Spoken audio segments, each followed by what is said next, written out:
Ngayon, sa ibang bansa, mag-isa siya, napaka-stricto pa doon. Sino pong mag-aalaga kay Tatay Digong doon? Paano na lang kung may mangyari sa kanya doon? Magandang gabi mga kaidol. Banati 2 years back mga kaidol, panibagong video, panibagong update po tayo mga kaidol. At ito mga kaidol, pakinggan po natin, no, si Bongo mga kaidol. At naawa sila kay Mang Kanor kasi matanda na daw mga kaidol. At harmless na daw. Sabi ni Senador Bongo mga kaidol na kahit sinong lulo at lula ginagalang at inaalagaan natin. Tama naman yung sinasabi niya mga kaidol, no, ni Senador Bongo. Ang tanong, si Mang Kanor ba, si Duterte, naawa ba siya sa mga pinatay niya na 30,000 na madugong war on drugs niya, na nadamay ang mga inosente at ang mga bata? Senador Bongo naman, Bongo, mabunggo ka sana. Bongo, natural, kahit sinong matanda, lolo at lola, no, ginagalang po natin yan, no. Oo, at inalagaan.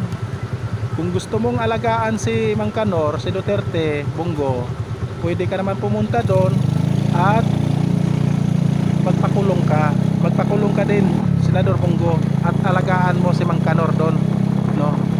Hindi yung puro kangawa dyan sa kamara, no? Puro kangawa. Puntahan mo si Mang Kanor at alagaan mo doon. Kung gusto mong alagaan si Mang Kanor, Bongo. Bongo naman. Tama naman sinasabi mo, Bongo. Kahit sinong matanda, lolo at lola, no? Nirespeto po natin yan at inaalagaan po natin yan. Ang tanong, Bongo, no, si Mang Kanor ba, si Duterte, naawa ba siya? Naawa ba siya sa madugong war on drugs niya na nadamay ang mga inosente at mga bata? Doon ka sana maawa, Bongo. Huwag mong awaan yan si Duterte kasi maraming pira yan, no? Nagpaawa-awa lang yan si Duterte. Yung kilos niya, nako, alam na sa mga tao dyan, alam na sa mga taong sambayan ng Pilipino, napaawa ipik lang yan si Mang Kanor. Nako, Bongo, parang ngayon ka lang, Bongo. Panoorin natin si Bongo mga kaidol, yung video niya mga kaidol. Panoorin po mga kaidol. Hindi rin ninyo isinaalang-alang na matanda na po si Tatay Digong. Ang matatanda po, frail, fragile. Sa totoo lang, harmless na po si Tatay Digong. For humanitarian consideration, kahit sinong lolo at lola natin, ginagalang at inaalagaan natin. Yun naman po ang ating kultura dito sa ating bansa. Ngayon, sa ibang bansa, mag-isa siya, napaka-stricto pa doon. Sino pong mag-aalaga kay Tatay Digong doon? Paano na lang kung may mangyari sa kanya doon? Di ba mga kaidol, narinig nyo ang sinasabi ni Bongo mga kaidol. Matanda na si Digong, no? At nasa ibang bansa siya. Kung anong mangyari daw ni Digong, sinong tumutulong sa kanya? Alam mo Bongo, kung gusto mong tumulong ni Mang Kanor, pumunta ka doon at pagpakulong ka din. Pagpakulong ka din para dalawa kayo at ikaw yung mag-alaga ni Mang Kanor. Diba? Tama or malaking tama yung ulo mo, Bongo? At ito na nga mga kaidol, no? Pag-usapan natin si Bato de la Rosa mga kaidol. Ang lakas talaga ng tama si Bato de la Rosa mga kaidol, no? Malakas ang tama. Kung ako sa'yo, Bato de la Rosa, manahimik ka na lang, Bato. Oo. Kasi yung mga pinagsasabi mo, bumabaliktad dyan sa'yo kasi ikaw yung may kaso. Ang sabi ni Bato de la Rosa mga kaidol, no, dapat may subpoena, may subpoena yung nasa House of Representative, yung hindi umatin sa hearing. So ngayon, Kung tunay ka na matapang, Bato de la Rosa,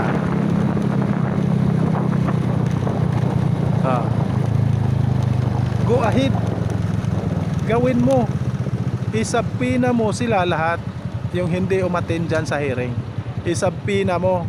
Alam mo Bato, nagtataka ako sa'yo Bato no? Nung umalis na sila si at Yusek Attorney Claire Castro at si General Torre, nung umalis na dyan sila sa hearing at sa House of Representatives, bigla kang dumating at nagsasalita ka, no? At matapang yung salita mo, akala mo oo, dapat sana Bato de la Rosa, kung tunay ka na matapang, yung kumpleto kayo dyan, isabi mo lahat yung pinagsasabi mo, hindi yung wala na sila, wala na yung kaharap mo, doon ka nagpapa-interview, no? Bato de la Rosa, alam ko mautak ka, pero wala ka naman batas, no? Hindi mo ginagamit ang utak mo.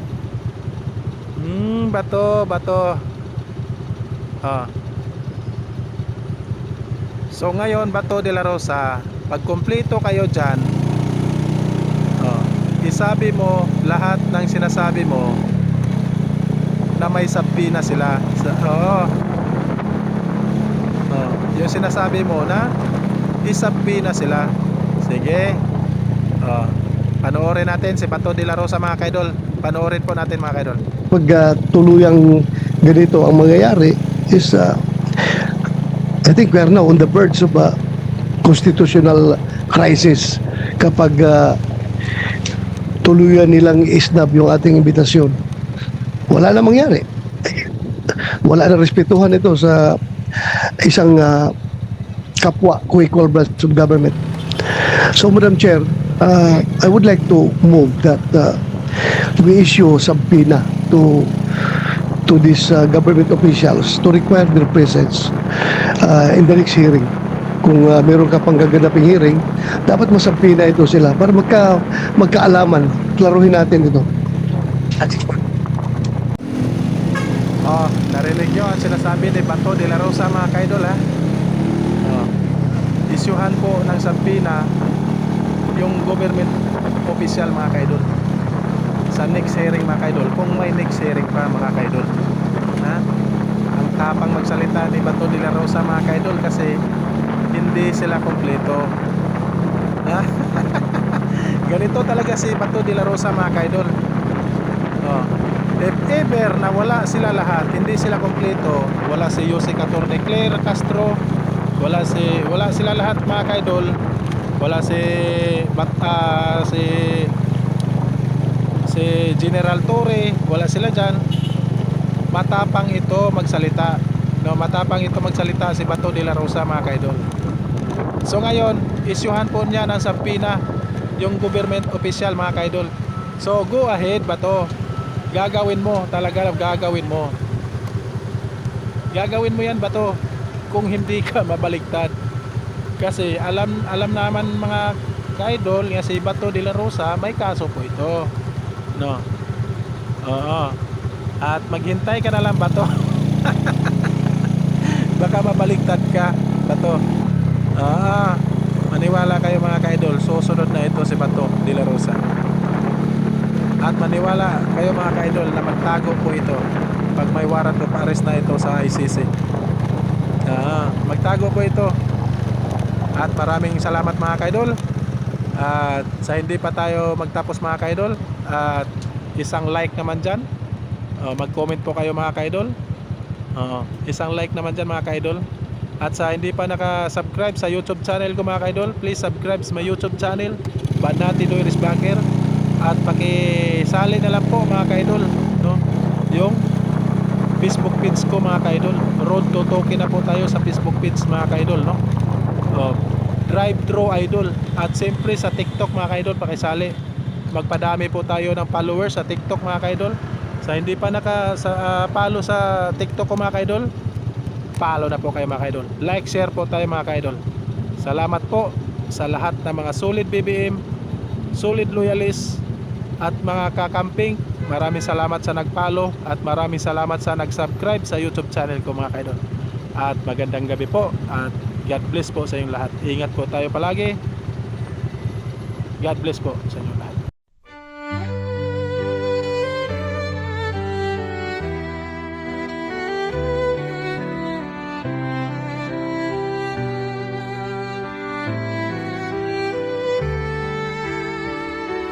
Bawat hakbang, tinig ang iyong daan. Sa sariling bayan, ika'y hinusgahan. Ika'y siniraan ng ganit sa kapangyarihan. Agilang nagnakaw ng pera ng taong bayan. Pinapasan mong lahat ng dusa. Matatag ka, hindi gaya ng iba. Ngunit kahit sugatan, kahit lumuluha, iniisip mo pa din kapakanan ng iba. Bongbong, hindi ka kailanman iiwan. Loyalistang hanggang dulo ay nandyan. Kasama mo kami sa lungkot mo at saya. Pagkat Pilipinas, ikaw ang pag-asa. Sa laot ng unos, ikaw ay nag-iisa. Iba'y nagbubunyi sa iyong pagdurusa. Ngunit lahat ngayon ay malinaw na. Katulong mo ang Diyos, nag-iba sila. Ipinaglaban mo ang lahing sinumpaan. Nagkalat